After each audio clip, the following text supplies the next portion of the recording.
from the standpoint of the life cycle of any sort of structural movement or change, it probably is a 10-year life cycle. And I don't know exactly what the phases are, but it's something along the lines of there's sort of a dream, and then there's a posturing, and then there's some sort of a catalyst or event that transpires. And then there's a reaction, and then there's a sort of an optimization and growth. And so that tends to take a while, I guess. Now, when we first started talking about CCPs and securities lending 10 years ago, it was thought there were too many moving parts. Your average securities loan, you had counterparties, you had collateral, you had haircuts.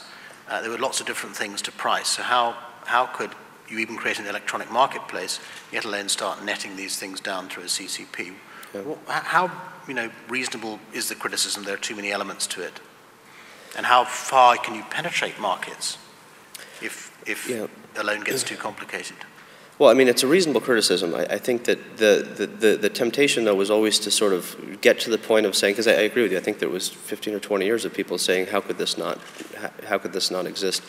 And everyone kind of did the analysis right up to the point where they said it's too hard. And I think we just sort of took the approach that, we put men on the moon, so I mean, we can clearly figure out a way to solve for operational complexity. Not that it was easy, it was 3 years worth of development work, but in the end, there are kind of analogous risk models, there are analogous operational models, and we took the step of spending a lot of money to build systems so that we wouldn't have to sort of force everyone to recalibrate their own. But the complexity is an argument up until the point where you've solved it and you've taken that off the table. And once you've taken that off the table and given everyone the efficiencies back, then it's an easier thing to adopt, I guess. Can you tell us more about that? What were the chief sort of technical obstacles, if you like, to getting a CCP in place?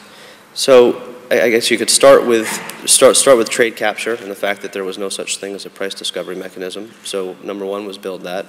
Number two was to create, to allow a CCP to actually take on securities lending as a product and a risk, which is part membership approval and part regulatory approval. The third thing was to allow the settlement depository in the US, it was DTC, to accept a matched transaction that's been cleared by the CCP for settlement processing, which was also a membership and a regulatory issue. The fourth was to standardize all the connectivity between trade capture, clearance, and settlement.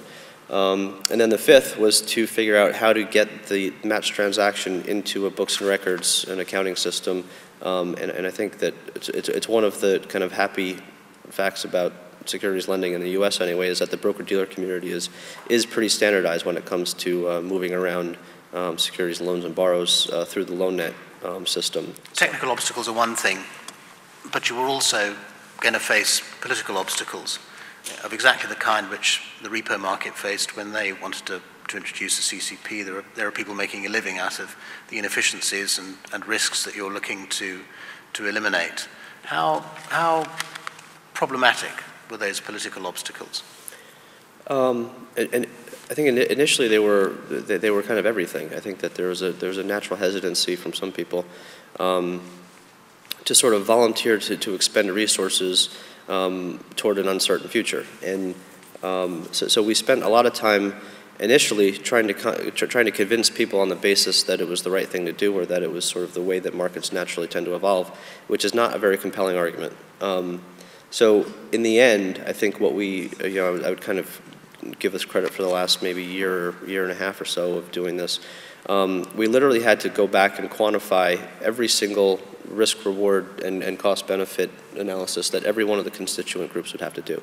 So from beneficial owner to agent lender to broker dealer to asset manager.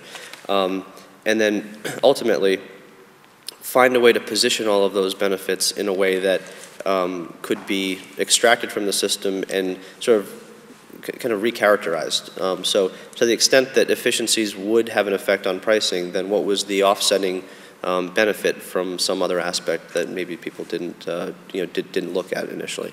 So I would say that the political battle, to an extent, was sort of won on the merits of the cost benefit.